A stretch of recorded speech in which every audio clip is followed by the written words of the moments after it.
Hello everyone, welcome back to your own channel study with Alka Khandwal. आपका channel में बहुत बहुत स्वागत है। तो जैसा आप लोग ने देख लिया होगा थंबनेल में, आज हम किसके बारे में बात करने वाला है आपका आंसर की आ चुका है।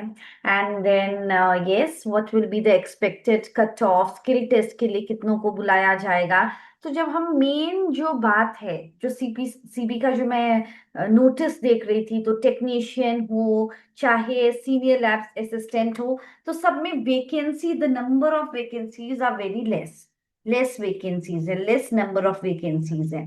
अब देखो कि आप यूडीसी में बात कर लो, तो टोटल ही 8 हैं, जहां पे आपके 4 जनरल के लिए है, 2 एससी के लिए है, 2 ओबीसी के लिए है। तो द नंबर ऑफ पोस्ट जो टोटल है वो बहुत कम है। ठीक है, when we are checking, yes, unreserved and then OBC and then yes SC. So इतने 8 पोस्ट हैं। डेटा एंट्री ऑपरेटर में एक पोस्ट है अनरिजर्व्ड की, स्टेनोग्राफर में 3 पोस्ट है अनरिजर्व्ड की, जूनियर लैब असिस्टेंट में एक पोस्ट है। तो जैसे एलडीसी में है उसमें अनरिजर्व्ड की 3 है और 2 एससी की हैं, तो 5 हो गई टोटल। तो द नंबर ऑफ, जो सबसे ज्यादा तो इसमें ये कि टोटल यूडीसी में 8 है, बाकी एलडीसी में 5 है टोटल। और मल्टीटास्क की एमटीएस में भी 3 है, जहां पे कि 2 तो यूआर के हैं। ठीक है, जो ओबीसी का एक है, एमटीएस में ओबीसी का 1 है। So see, so the number of post are very less. ठीक है, that is one important factor. अब जो बाकी बात है कि अब वो लोग कितने लोगों को, जैसे कि 8 पोस्ट है यूडीसी में, तो वो कितने टाइम्स बुलाएंगे टाइपिंग में, may be 5 times they will call. तो 40 बच्चों को बुला दिया टाइपिंग में।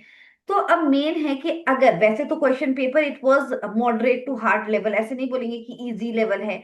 दूसरा, थोड़ा पैटर्न भी डिफरेंट था कि उसमें मल्टीपल सिलेक्शन क्वेश्चंस थे। और जो मैथ्स के क्वेश्चन थे उसमें you have to directly solve and give the answer. तो उसमें बहुत सारे मिस्टेक्स तो हुए हैं बच्चों के, फिर भी वी कैन नॉट एक्सपेक्ट कि कट ऑफ कम जाएगी, क्योंकि नंबर ऑफ पोस्ट बहुत ही ज्यादा कम है। तो अगर मानो, तो अगर आपके अनरिजर्व कैटेगरी में कोई भी है, कोई भी, फिर भी मैं कम बता रही हूँ, अगर आपके 35 प्लस हैं, तो मुझे लगता है कहीं ना कहीं आपको टाइपिंग की तैयारी शुरू कर देनी चाहिए, अगर आपके 35 प्लस आ रहे हैं तो। Because one side did the poll, ये पोल वोल में भी पता चले तो मैक्सिमम जो बच्चे हैं वो 30 to 35 वाले में, ज्यादा बच्चे 30 to 35 वाले में आ गए, बहुत सारों के तो 25 to 30 वाली कैटेगरी भी है।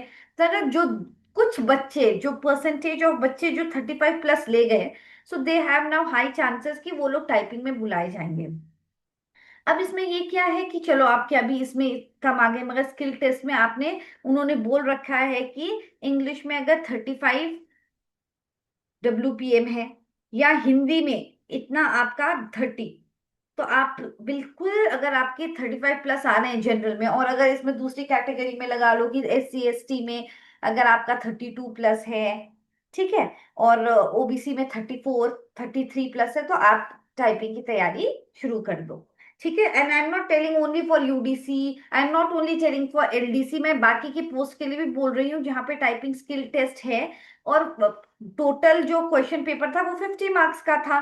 तो 35 प्लस है अगर, ठीक है, 35 प्लस अगर आपके आ रहे हैं, तो कहीं ना कहीं आपके चांसेस बनते हैं कि आपको टाइपिंग की कॉल आ जाए। ठीक है, और बाकी if you want any update on typing, की टाइपिंग में कैसे होगा, पेपर टू स्क्रीन होगा, स्क्रीन टू स्क्रीन होगा, उसके लिए मैं अलग से सेशन बनाऊंगी। If you want the session on the typing thing, so मैं, then you can just comment me. दूसरी चीज है कि बहुत सारे बच्चे बोलेंगे कि आप बहुत कम कट ऑफ बोल रहे हैं, but after analysis, after doing the survey only, I am giving you this particular score, that अगर 35 प्लस है, कहीं ना कहीं मुझे लग रहा है कि you are in the safe zone. So all the best for your result and God bless you all. और maybe within 20 days you can expect your result. All the very best and God bless you all.